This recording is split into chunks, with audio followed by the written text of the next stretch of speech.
Então, vamos lá, né? Nós vamos trabalhar hoje a disciplina de Introdução à Neuropsicopedagogia, né? O que consiste, né, essa introdução? Nós vamos falar alguns pontos da nossa trajetória, né, daquilo que vocês vão aprender nessa especialização, tá certo? Até porque tem pessoas que ficam, qual a diferença entre a psicopedagogia, a neuropsicopedagogia, né? O que nós vamos ver a mais, né? Com certeza houve, né, mais pesquisas, houve mais estudos a fim de que nós pudéssemos ampliar mais a nossa área de investigação e de intervenção. Então, vamos primeiramente conceituar a neuropsicopedagogia.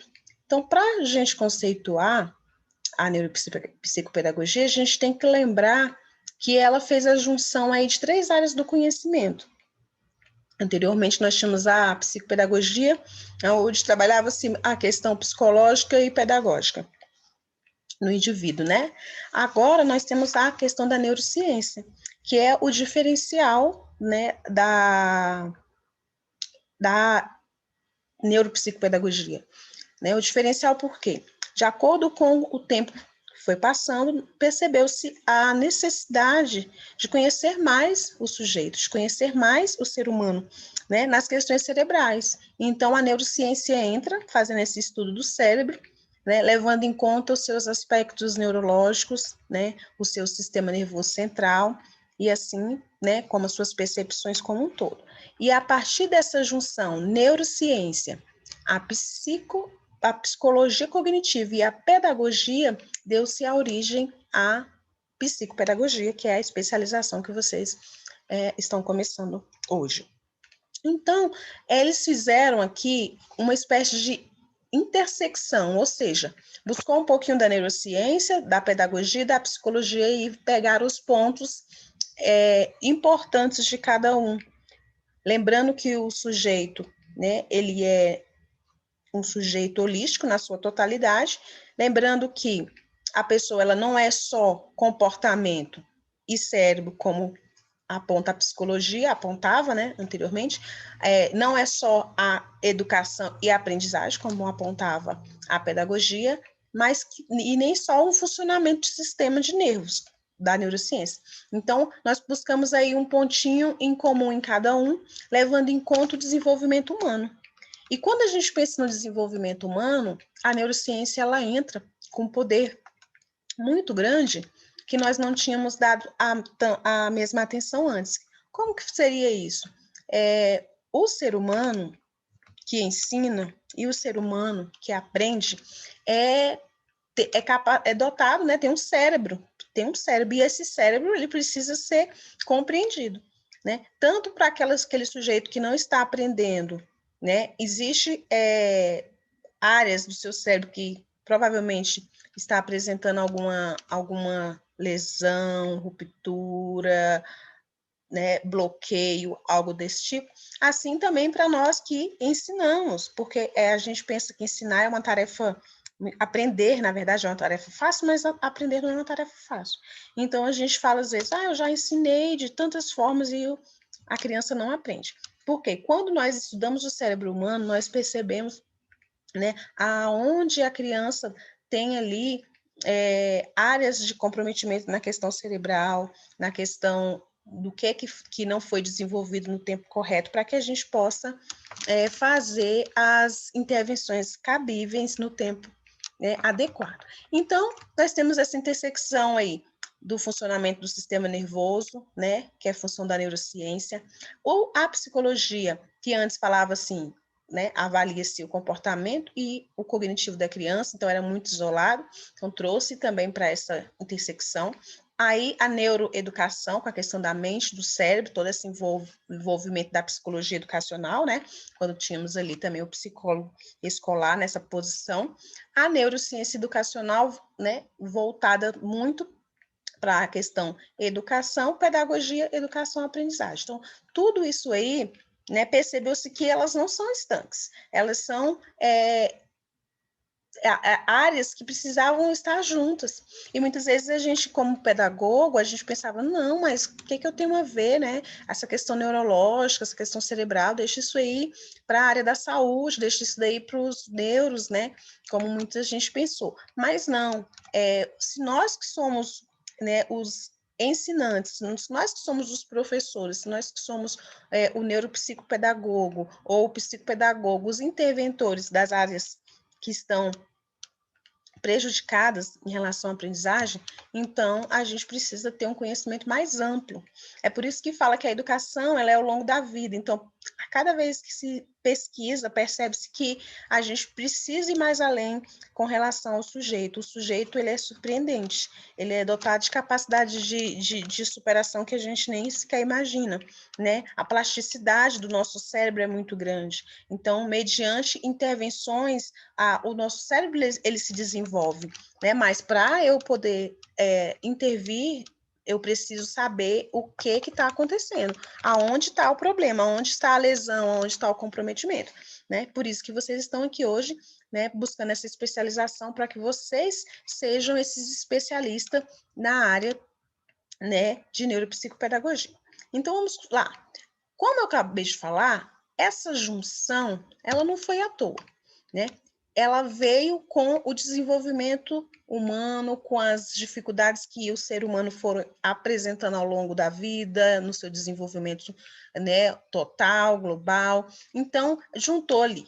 Antes, o psicólogo falava das funções psíquicas, das questões ali do cognitivo. Então, pensou, não é só funções psíquicas e comportamento. O sujeito vai além disso, o sujeito tem um cérebro, e esse cérebro ele é responsável por essa aprendizagem. E aí entra as questões neurológicas, sistema nervoso central. Então, eles fizeram este elo aí, esse círculo entre as áreas, né, do conhecimento, a fim de que buscassem ali descobrir, né, as ferramentas necessários para que a gente conseguisse alcançar aquele sujeito, aquele estudante que não aprende, aquela pessoa que não aprende. E não só aquela pessoa no contexto escolar, que é o estudante, é a criança, não.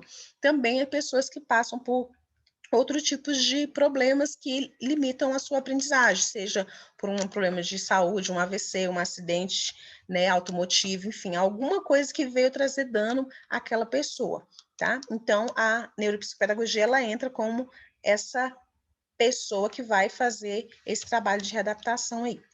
A neuropsicopedagogia, então, conceituando essa disciplina que vocês vão, né, essa especialização que vocês estão fazendo, ela vai ser essa área da ciência que ela é transdisciplinar, né? Ela está fundamentada dentro da neurociência, né, e da educação, dentro da psicologia, dentro da pedagogia. Só que o grande diferencial, a grande sacada, a chave, né, da neuropsicopedagogia é que o foco dela é o cérebro e a aprendizagem. Como que o cérebro aprende, né? Ou por que o cérebro não está aprendendo? Então, esse é o nosso campo de atuação. É disso que nós temos que entender, essa relação cérebro e aprendizagem. Nós vamos buscar, nós vamos nos alimentar na psicologia, na pedagogia, na neurociência, né? Mas o nosso foco ali é dizer, poxa, o que está acontecendo para essa criança não aprender? Por que não está acontecendo a relação do cérebro com a aprendizagem? E por que nós fazemos isso? O nosso objetivo é fazer com que esse ser humano, esse sujeito, esse cidadão, essa criança, ela seja reintegrada na sua vida social, né, na sua vida pessoal, na sua vida escolar, né? Porque as pessoas, quando elas apresentam algum tipo de limitação, seja no aspecto no processo de ensino-aprendizagem, no seu desenvolvimento humano como um todo, elas acabam sendo o quê? Excluídas, né, do processo. Elas são excluídas na sala de aula, elas são excluídas, né, em algum dado momento da sua vida, na adolescência, porque ninguém gosta, pessoal, de não saber, né? Ninguém gosta de não ter o conhecimento.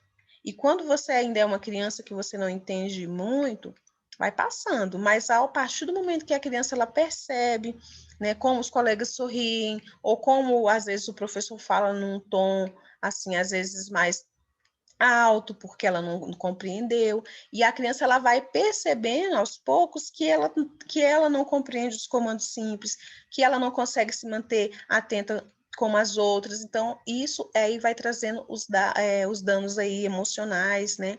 E, enfim. E aí a nossa função de neuropsicopedagogo é tratar essas questões, trazer intervenções cabíveis para que essas coisas elas venham ser sanadas na medida do possível. Então, nós temos toda a nossa ética profissional, né, com todo o processo de construção no Brasil, dentro da Sociedade Brasileira de Neuropsicopedagogia, as diretrizes e normas da profissão, né, que ela não é ainda uma profissão, mas eles estão buscando as normatizações, então ela só está sendo oferecida primeiramente na modalidade de pós-graduação, então eu não me formo ainda neuropsicopedagogo como profissão, tá certo? Primeiro eu tenho que ter já uma graduação para que eu possa fazer essa especialização na área de neuropsicopedagogia, tá bom? E aí, a neuropsicopedagogia, pessoal, vocês vão aprender e se habilitar tanto na área institucional como na área clínica. Tem gente que, às vezes, opta por fazer só uma das áreas, né? Mas o normal, né, ou o mais interessante, as pessoas fazem institucional e clínica, porque te dá uma dupla habilitação aí para a área que você for atuar, tá certo? Então, eu falo isso porque pessoas já procuraram e falam, não, eu só fiz a institucional, quero fazer clínica. Então, assim, é importante que a gente tenha as duas habilitações aí, nas duas áreas da formação, da especialização, que é o caso de vocês, né? Então, vamos lá. Para a gente falar um pouquinho sobre essas duas áreas, institucional e clínico, como a gente está falando, eu vou primeiro fazer uma distinção aqui para vocês, porque eu já sei que é da curiosidade de vocês, a distinção entre psicopedagogia e neuropsicopedagogia. Às vezes você está assim, nossa, mas eu já fiz psicopedagogia, e agora? Vou fazer neuro? Ou a pessoa pensa, mas qual a diferença, né, entre neuropsicopedagogia e a psicopedagogia? Então, a gente sabe que a psicopedagogia é aquela área do conhecimento que veio, né, focar o seu trabalho nas dificuldades de aprendizagem do indivíduo, né? Ela pode, e aí ela vai investigar se essa dificuldade ela é de origem orgânica, se ela é cognitiva, se ela é emocional ou se ela é pedagógica. Então, o trabalho da psicopedagogia está pautada nesses campos. E a neuropsicopedagogia, professora? A neuropsicopedagogia, ela ampliou isso. Além dela trabalhar as questões orgânica, emocional, afetiva e pedagógica, ela trouxe as questões cerebrais para a jogada. Ela trouxe as questões cerebrais para estudo, para pesquisa, para dizer para a gente assim, tá, essa questão orgânica, essa questão cognitiva, emocional, social ou até pedagógica, ela tem alguma relação com o sistema nervoso central, com o cérebro da criança, com os processos mentais dela? Então, foi isso que a neuropsicopedagogia fez. Então, ela vem trabalhar, né, além dessas outras questões que a psicopedagogia trabalha, ela vem, né, colocar um foco maior, integrando essas funções do movimento, das sensações, das emoções. Ela veio pegar o foco ali, o distúrbio, a criança, de acordo com, né, com o que foi investigado, ela tem um distúrbio ali de memória, ela tem uma falta de atenção, ela tem um bloqueio. Onde é que está ali a limitação? É no raciocínio, é na leitura, é na autoestima. Então, ela vai pegar esse comprometimento e como esse comprometimento impacta, né, o cérebro humano e traz o bloqueio para a aprendizagem. Então, quando o neuropsicopedagogo vai trabalhar, né, ele já estudou aquele comportamento, como aquele sujeito aprende, né, o que para ele, como ele enxerga, como ele processa, como ele age diante da aprendizagem. Então, com essas intervenções, né, fica mais tranquilo realizar um trabalho, porque o nosso público é o estudante com dificuldade de aprendizagem. Mas muitas vezes nós, né, no caso de quem não é um neuropsicopedagogo, ele não sabe como o sujeito aprende, ele não conhece os processos mentais, nem as questões cerebrais, e aí? e a gente fica naquele discurso de eu não sei por que o meu aluno não está aprendendo. Eu ensino, eu falo, mas ele não consegue compreender, ele não presta atenção, e assim por diante, né? Mas aí a neuropsicopedagogia, ela ampliou isso porque ela entende que o sujeito, ele é bem maior. As questões cerebrais, elas impactam todo o resto, né? É tanto que, como eu falei no início, vocês têm, né, vocês vão atuar não só nas escolas, nas clínicas, mas nas instituições de saúde também. Por quê? Porque tem pessoas que precisam ser reabilitadas, seja por um acidente, seja por um AVC, uma doença, por conta disso. Porque se o cérebro foi impactado de uma forma, né, drástica ali, de alguma maneira, ou até leve, né, vai trazer distúrbios, problemas, transtornos ao longo da vida do estudante, né? Eu gosto sempre de dar exemplo, um exemplo claro que eu posso dar para vocês é a pessoa que ela sofre AVC, ela tem afasia, uma das consequências é a afasia, e aí a parte do cérebro que é responsável pela aprendizagem dela é toda deletada, toda apagada, então ela vai precisar aprender tudo de novo. Eu tive a oportunidade de ajudar uma pessoa conhecida que passou por isso, e ela já estava concluindo o curso de psicologia, né, essa pessoa, porém, ele perdeu tudo, ele não sabia mais ler, não sabia nada, nem o nome. Então, eu fui ensinar de acordo, né, com aquilo ali. Então, foi apagada essa área do cérebro dele, tá certo? Só que, como eu comecei falando, o cérebro é algo tão fantástico, a plasticidade do nosso cérebro é algo tão interessante que, conforme estimulado, ele responde. Então, por isso que a gente diz, mesmo a criança com problema, mesmo o sujeito que tem as suas limitações, quando bem estimulado, como estimulado da forma correta, ele vai alcançar as habilidades, né, que é necessária de aprendizagem. Então, vamos lá. Os neuropsicopedagogos, eles possuem um conhecimento bem mais estruturado, vamos dizer assim, né? Porque ele vai entender como esse cérebro recebe, como esse cérebro seleciona, como esse cérebro memoriza, como esse cérebro ele processa sensações, né? Captada por todos os elementos, né? Por todos os sensores ao seu redor.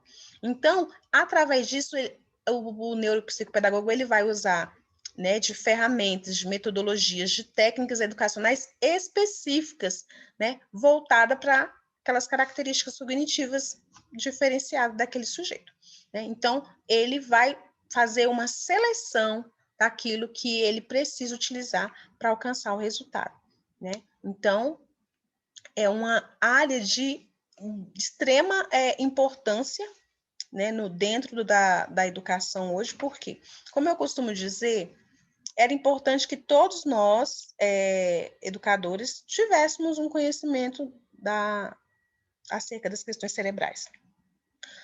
A gente sofreria menos dentro de sala de aula se nós tivéssemos este conhecimento, porque este conhecimento nos habilita, nos capacita a lidar com essas dificuldades de aprendizagem que nós, muitas vezes, sofremos, né, por não dar conta, como vamos dizer assim, né? Então, o neuropsicopedagogo, ele entra nesse cenário dentro da escola, dentro das instituições, dentro dos órgãos, para fazer esse trabalho de recuperação, de readaptação daquelas pessoas que estão apresentando limitações, seja na área da aprendizagem, na área social, afetiva, emocional, enfim. Então, você que está fazendo a especialização de neuropsicopedagogia, você vai poder atuar em dois campos. Ou você pode atuar, né, como neuropsicopedagogo institucional ou neuropsicopedagogo clínico. Vamos lá, então, ao neuropsicopedagogo institucional, que é um dos mais comuns, que é aquele que fica dentro dos órgãos, das instituições, das escolas. Esse neuropsicopedagogo, ele vai trabalhar dentro da instituição, ele vai trabalhar de forma preventiva. Então, ele vai fazer um trabalho macro, ele vai trabalhar com mapeamento institucional, ele vai fazer o levantamento das demandas escolares, das queixas, né, de todas essas situações e vai montar um trabalho interventivo, levando em conta aquilo que está latente dentro daquela sala de aula ou dentro daquela escola.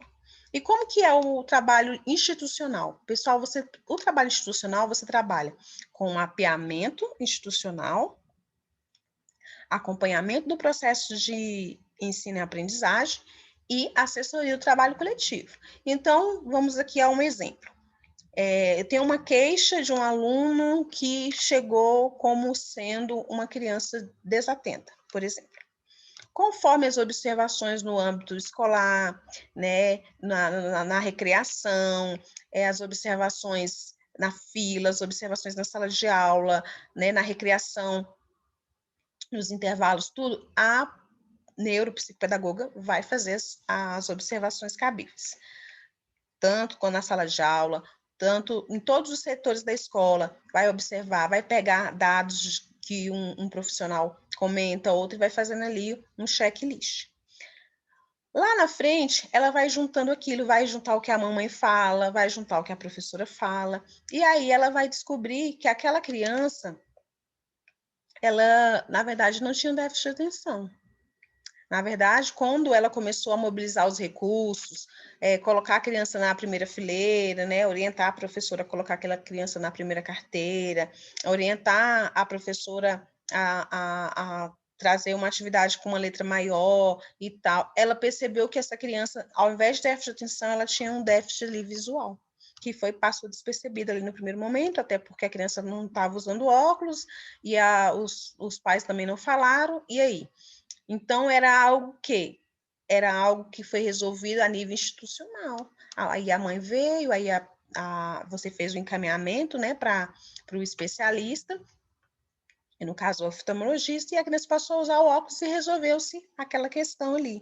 Então, foi uma demanda de ordem macro, você atuou institucionalmente. A partir da análise, da anamnese das turmas, né, da ficha perfil das turmas, que a professora vai relatando, né?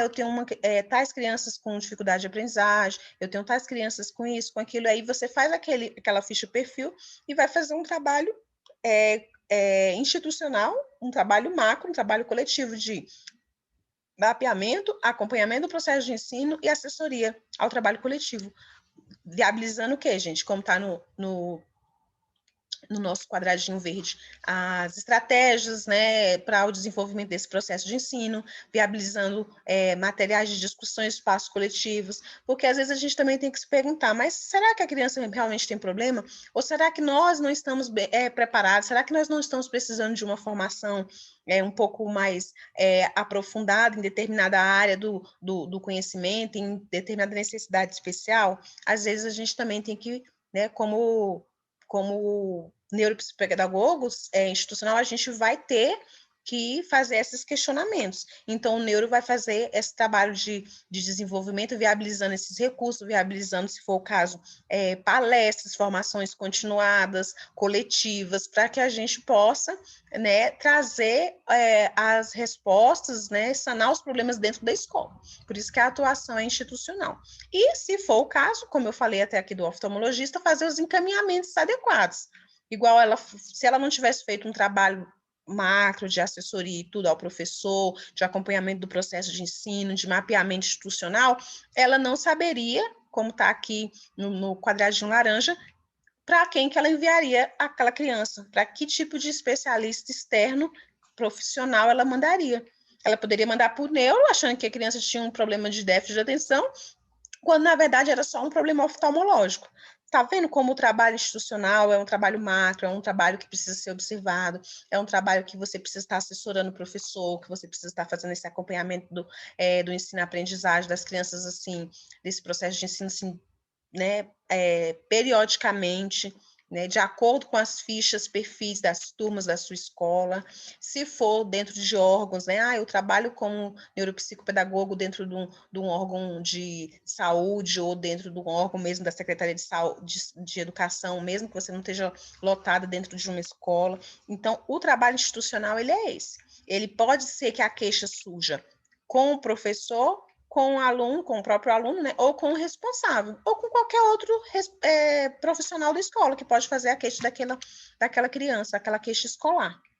queixa escolar, né? Nem queixa da criança, aquela queixa escolar sobre algum estudante, tá bom? Então, olha só como é que é grande, porque isso não fica limitado à criança procurar o especialista, ou o pai da criança, ou o professor. Não, qualquer pessoa pode fazer a queixa escolar, tá certo? E aí você, como neuropsicopedagogo institucional, vai fazer a atuação tanto no campo da observação, né, no levantamento dos dados ali, no mapeamento, tanto nas possibilidades de estratégia de desenvolvimento do processo de ensino, quanto nos encaminhamentos cabíveis, porque você precisa saber para quem você vai encaminhar, né, aquela criança para não fazer nenhuma, né, bobagem, nem fazer encaminhamentos desnecessários, até porque uma coisa já vou falando, né, nós lidamos com um responsável, e se tem uma pessoa, gente, que não quer aceitar a limitação do filho, é o pai.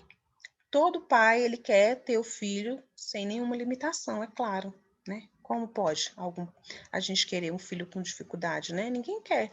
Então, a primeira pessoa que nós temos que convencer é o pai, de que aquela criança precisa de ajuda, de que aquela criança precisa de intervenções diferenciadas, né? Mas como é que a gente vai chegando logo nele já apontando? Não, primeiro a gente levanta dados, levanta hipóteses, né? Vai fazendo uso da nossa ciência, do nosso estudo, para convencê-lo. Quando a gente vai falar para o pai que aquela criança possivelmente tem algo, a gente já levantou todas as ferramentas, todos os dados importantes para convencê-lo de que nós somos ali a ponte de apoio, o suporte, o auxílio, que nós somos a pessoa que vai ajudá-los, né? E que não somos aquele que também quer trazer escândalo, que quer só, né, colocar o filho dele ou dela em evidência, né? A primeira coisa que eles falam, mas meu filho não é doente, meu filho não é especial, enfim. E a gente tem que trazer todo aquele entendimento para eles que nós não estamos falando que o filho dele é especial, que tem necessidades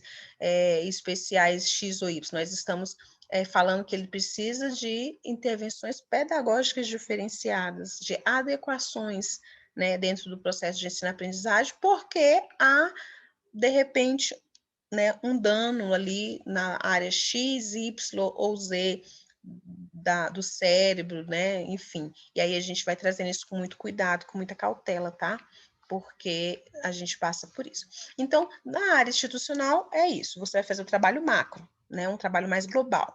Na área clínica, aí já é você e o seu consultório. Aí já é você, às vezes, atuando clinicamente também dentro de um outro órgão, mas dentro de um consultório, né? Principalmente quando se trata da área da saúde. E aqui nós vamos ter um trabalho também de observar, né, como está no campo rosa, de identificar, de observar, de fazer as anotações, de avaliar os processos, né, as intervenções do acompanhamento do processo de ensino-aprendizagem.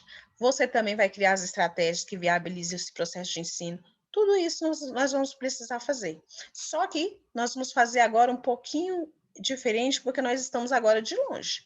Nós não estamos dentro da escola junto com aquele estudante, com aquela pessoa, né? Então, nós vamos ter que ir, né, de encontro ao encontro desses locais, né? Então, você vai ser, de repente, aquele profissional que vai precisar visitar a escola, observar os espaços da escola que aquela criança atua, que aquela criança estuda, você vai fazer a avaliação, né, dos processos de aprendizagem dela, vai observar e também, às vezes, pegar algum material feito pelo próprio professor, você vai criar outras estratégias para viabilizar essa aprendizagem dessa criança ali dentro do seu consultório, através de quê? Lá no Campinho Verde, utilizar os protocolos, os instrumentos avaliativos para você saber, bom, peraí, essa criança, ela me responde até aonde ela responde, até onde ela sabe, né?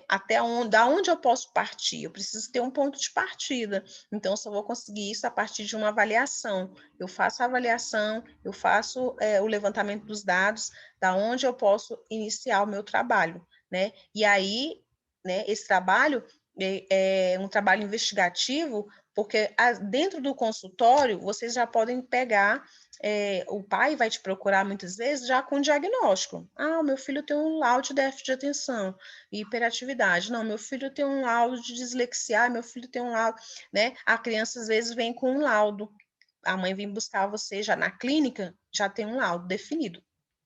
Dentro do institucional, é o trabalho institucional que ainda vai dar a questão do laudo, ainda vai surgir o laudo, né? E aqui também não é, pode acontecer também.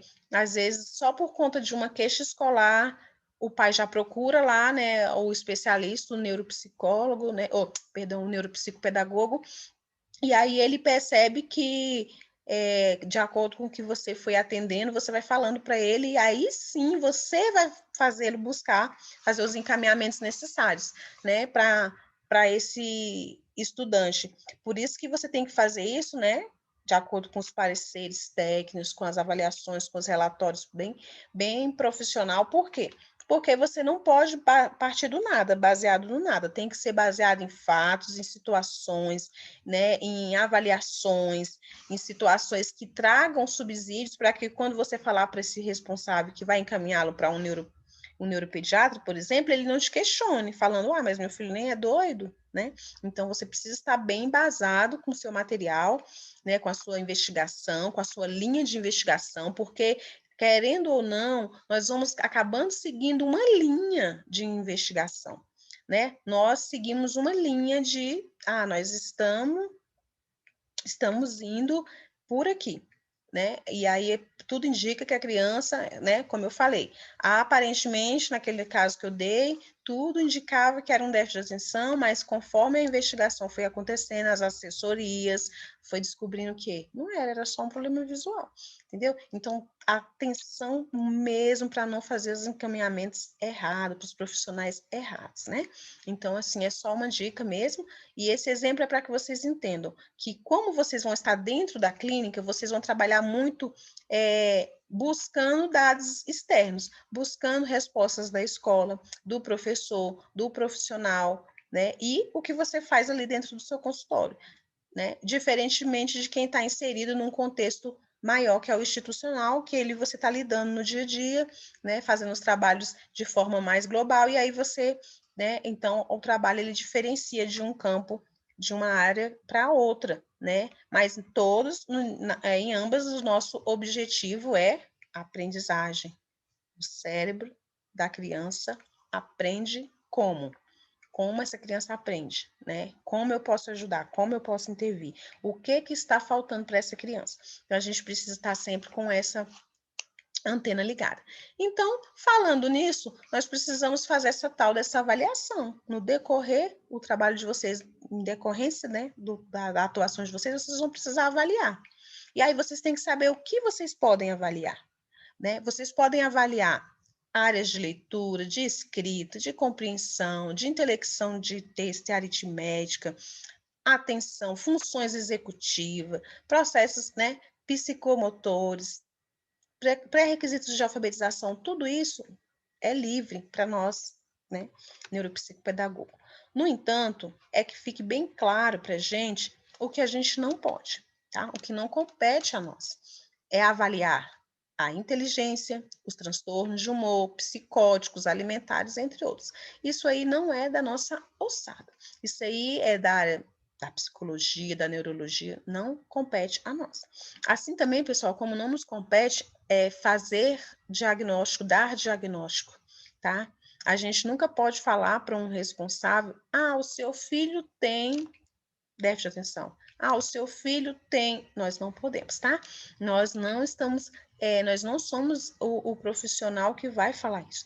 Nós somos o profissional que vai juntar todas as ferramentas que nós tivermos para intervir e ajudar essa criança a se desenvolver, né? E quando necessário, mostrar a essa família, né, o caminho que nós estamos trilhando para ajudá-lo e que muitas vezes é necessário buscar uma ajuda de um especialista externo, que seria o neurologista, o fonoaudiólogo, o psicólogo, entre outros, tá? Então, cada um na sua função, para que a gente não faça nada errado aí dentro do mercado de trabalho, certo? Então, por exemplo, você, neuropsicopedagogo, não mexe com áreas de cognição, tá certo? E agora sim, nós temos que compreender um pouco de psicologia, compreender um pouco da pedagogia, da neurociência, das questões cerebrais, sim, porque quanto mais conhecimento eu tenho, mais eu posso intervir, mais eu posso realizar minhas ações pedagógicas, neuropsicopedagógicas. Agora, se eu fico limitado, como a gente estava falando, eu acabo não conseguindo fazer nada dentro da sala de aula ou em outras instâncias que eu possa vir a atuar. Tá certo? Então, só para ficar bem claro que o diagnóstico não nos compete. Nós levantamos hipóteses, nós levantamos situações, nós levantamos possibilidades, né? Boas para ajudar na intervenção e às vezes não muito boas, que é para dizer, olha, infelizmente, tudo indica que seu filho tenha um transtorno global, de acordo com os meus, né, com as minhas atividades, né, que eu estou aplicando nas interações, eu percebo isso, mas a gente só pode colocar isso como uma possibilidade, e não como uma afirmação. Até porque, né, como eu acabei de falar, os pais não querem que seus filhos tenham problemas, então a gente tem que ter uma empatia, tem que saber falar bem direitinho, e depois de um trabalho, e sempre trazendo os pontos positivos do desenvolvimento da criança, né? Mostrando que a criança, mesmo com algumas limitações, ela tem possibilidade de desenvolvimento como as outras, que ela vai alcançar, né, estágios interessantes como as outras, né? Então a gente precisa estar sempre fazendo esse fortalecimento, principalmente da autoestima do responsável e da criança, que também, né, com o decorrer do tempo, ela vai percebendo que ela está diferente e ela também sofre com isso também causa dano, né, emocional para ela, tá? Então, vamos falar do cérebro, já que nós atuamos, né, como neuropsicopedagogo dentro dessa questão, eu quis trazer esse cérebrozinho aqui para vocês observarem. Gente, olha só que interessante. O nosso cérebro, cada areazinha dele, cada pedacinho dele é responsável por uma área de desenvolvimento humano, né? Por exemplo, aqui vocês podem perceber, aquela areazinha ali é responsável pelos movimentos voluntários dos olhos. Olha só que interessante. A outra área ali, ela é responsável pelos movimentos motores, pelo desenvolvimento das habilidades motoras. Esse é das sensações, esse é da visão, esse é da memória. E assim por diante. Esse é da emoção. Então, o nosso cérebro é cheio de areazinhas que, se uma delas sofrer qualquer dano, qualquer problema, aí a conta chega, como se diz, né? Vai haver um trabalho prejudicado lá na frente, no desenvolvimento dessa pessoa. Por exemplo, vou dar um exemplo. Eu dei o exemplo da visão lá atrás, que a criança que teve um problema de visão passou por todo um processo, né, de não estava conseguindo aprender, foi até confundido com déficit de atenção, enfim, tudo por conta de um problema de visão. Agora vamos lá. Quantas crianças a gente tem dentro da sala de aula que não conseguem aprender? Tem problemas de memória, tem problema de coordenação motora, tem problema de equilíbrio, né? Tem problema de audição. Aí, como assim? Isso são coisas isoladas?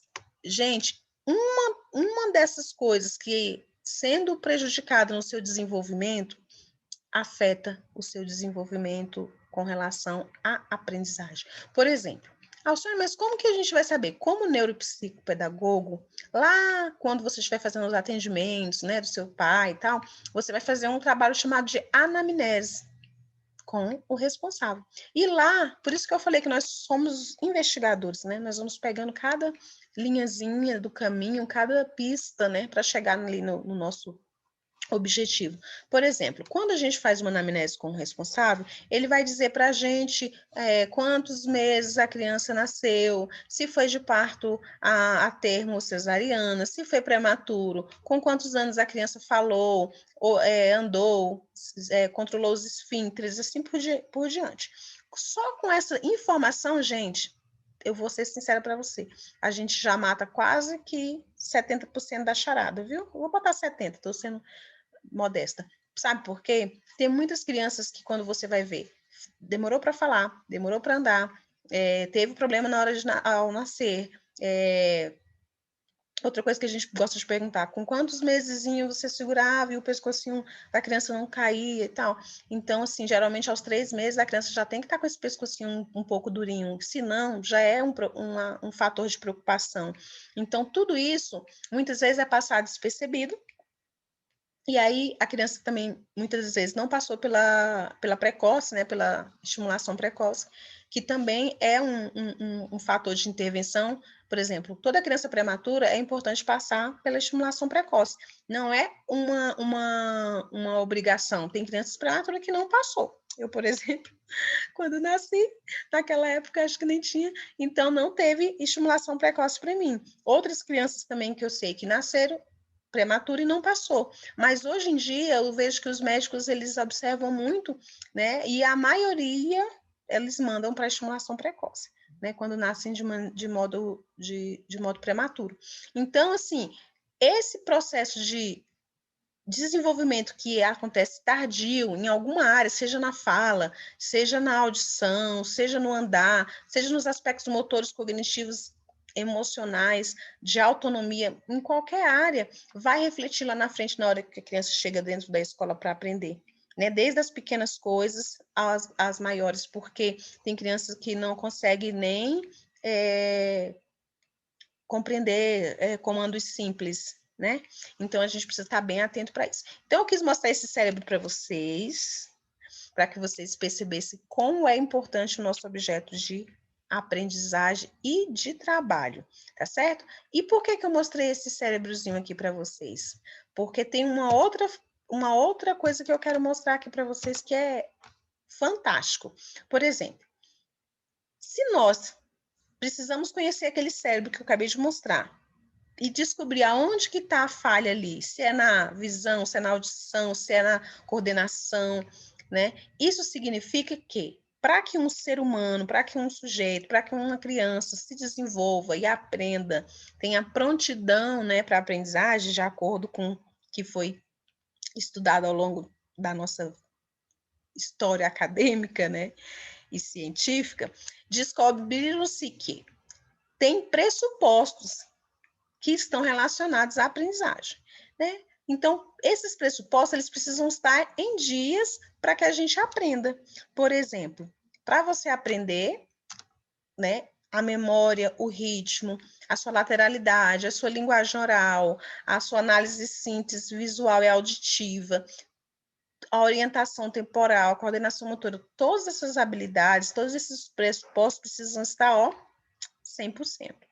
Quando um desses, né, passa por algum tipo de dano, aí a aprendizagem já não acontece, que é o que eu mostrei lá no nosso cérebrozinho, né? Qualquer um daqueles campozinhos, né, seja memória, seja visual, seja motor, aonde estiver um dano, a aprendizagem não acontece. Aí é que está o nosso objeto de trabalho. Nós precisamos, né, o ser humano, o sujeito, o cidadão, a criança precisa estar com tudo isso aqui ok para aprender.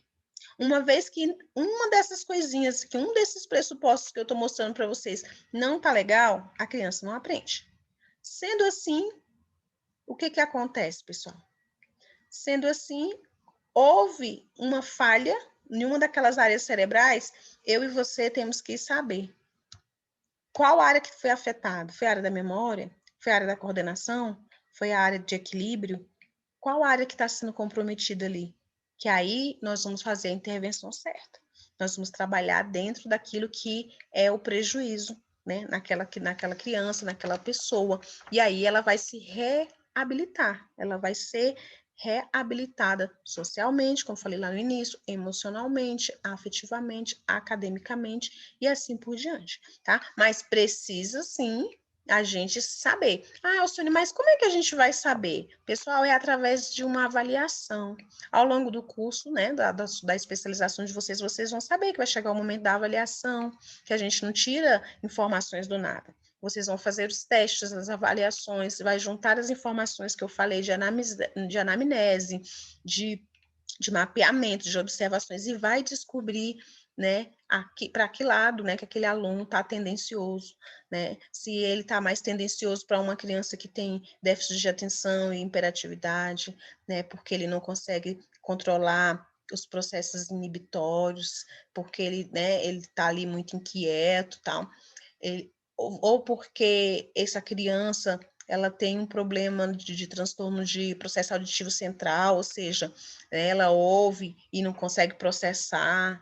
A gente vai, né, caminhando para algum desses transtornos aí, ou até deficiências, né, ou transtorno global também, mas não necessariamente. Às vezes a criança ela tem uma dificuldade de aprendizagem, o pai vai te procurar, ele não tem um laudo e nem os seus atendimentos vai indicar que ele tenha algum desses transtornos que eu citei, né? Entre dislexia, enfim, todos os transtornos funcionais específicos. Vai ver que ele não tem nada disso e ele só tem uma dificuldade de aprendizagem. Por que então, Alcione, que pode ter? Por quê? Como a gente falou no início, o nosso cérebro, ele é uma coisa, né, muito interessante. Então, um problema emocional afeta a minha aprendizagem. Então, a criança que está passando, às vezes, por violência, por problemas na família, por má alimentação e uma série de outras coisas, afeta o emocional. E aí, afeta a aprendizagem.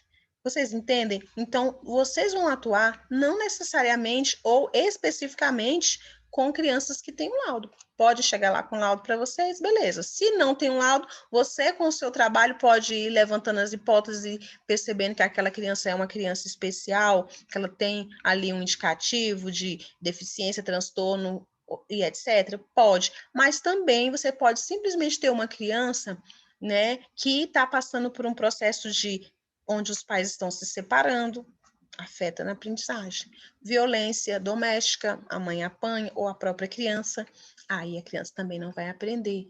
E, né, má alimentação, né? E até aquelas crianças, pessoal, que passaram por processos de fragmentação do processo de ensino-aprendizagem.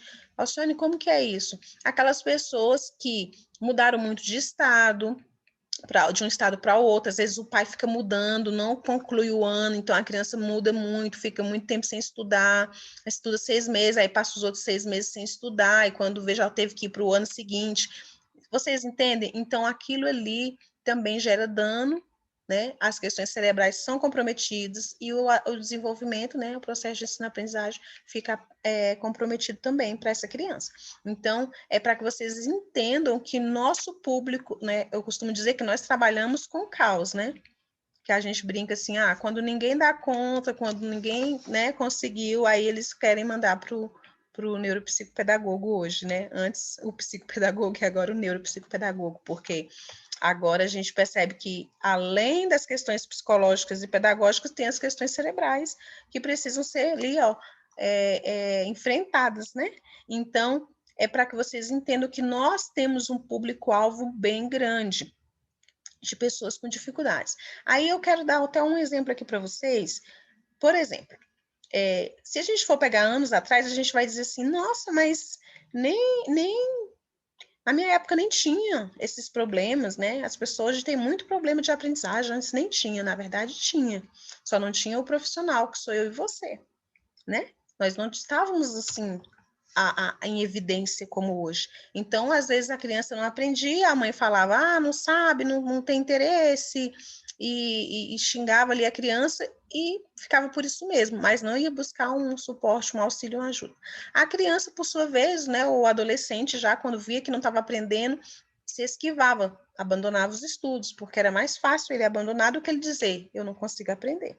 Então, a gente tinha um número muito grande de evasão e tínhamos um número grande de pessoas com problemas, porém, eles passaram despercebidos dentro das instituições. Mas eu creio que todo mundo aqui já teve um colega que abandonou, que era que só aprontava na escola, porque, né, no momento que estava ali não conseguia aprender. Então, provavelmente era um transtorno que ele tinha naquela época, ou uma deficiência, algo que não foi investigado naquele momento, né? E aí ele acabou, né, tendo aí seu processo de ensino sendo prejudicado. É tanto que se você pegar os pais e fala assim, o seu filho está assim, tá assim. Daí eles falam, eu era desse jeito, eu fui assim, eles começam a fazer alguns relatos, né?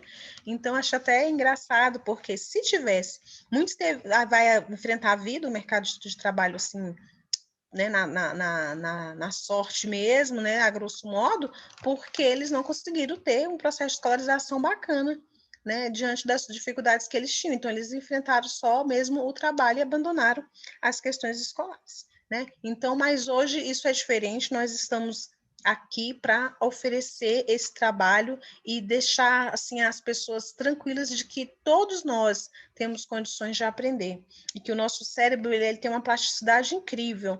Todo dia, né, conforme você for estimulando seu cérebro, né, essa plasticidade ela é tamanha que você vai adquirindo novas aprendizagens, independente do que for o seu problema. Lembra que eu acabei de falar do caso do meu amigo que teve AVC, né? Então, depois ele foi aprendendo a falar de novo, foi aprendendo as vogais, a escrever o próprio nome, ou seja, igual uma criança. Mas é porque nosso cérebro tem uma plasticidade incrível que a gente pode ir estimulando, né, e intervindo até alcançar aquele sucesso que a gente espera, tá? Então, para finalizar, eu quero falar para vocês que, além de uma dificuldade de aprendizagem causada por uma situação emocional, familiar, entre outras, nós também podemos ter uma dificuldade de aprendizagem causada por uma vida desregrada. Aquela criança que não dorme de 6 a 8 horas, que fica até de madrugada, né, no celular, na internet. E aí as crianças chegam na escola muito sonolentas, muito cansadas, e às vezes o professor fala, meu Deus, esse menino não quer nada, é desatento, só tá no mundo da lua e tal. Só que aí é um problema pontual, né? Ele não está dormindo o tempo que ele precisaria. E aqui eu fiz um mapinha, né, da vida perfeita, né? Nós precisávamos ter de 6 a 8 horas, né, as crianças, para poder o corpo liberar todos os hormônios necessários que a gente precisa para o nosso desenvolvimento, com aquele horário X de almoço, com aquele processo de digestão bacana, enfim, tudo aquilo que o nosso corpo precisa para liberar os hormônios necessários para o bom desenvolvimento, né, e etc e tal. A gente sabe que isso é bem complicado para nós adultos, mas para as nossas crianças, né, era interessante que os pais prezassem pelo sono para que essas crianças pudessem ter a sua memória e a aprendizagem preservada. Na vida real, a gente sabe que não acontece muito assim. Então, crianças dormem fora de hora, crianças não têm um acompanhamento, crianças, né, vão dormir de madrugada e acordadas às 6 horas da manhã na marra, às vezes embaixo de pontapés, enfim. Então, quando chega lá na escola, ela vai trazer um comportamento de não aprendizagem muitas das vezes, e muitas vezes nem é porque há um problema maior, orgânico, cognitivo, nada disso, tá? Às vezes são só questões emocionais, questões familiares que comprometem também o processo de aprendizagem dessa criança.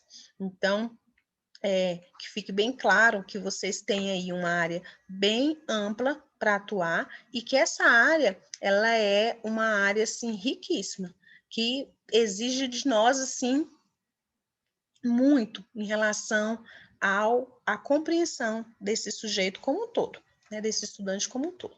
Aqui, para finalizar, eu falo que nós trabalhamos com o caos, nós trabalhamos com as dificuldades, né, quando todo mundo já rejeitou, que chega para nós, eu dei aqui o exemplo de um cérebro, para que vocês pudessem ver, um cérebro que foi afetado pela dislexia, né? É um caso muito comum dentro das escolas, crianças terem dislexia.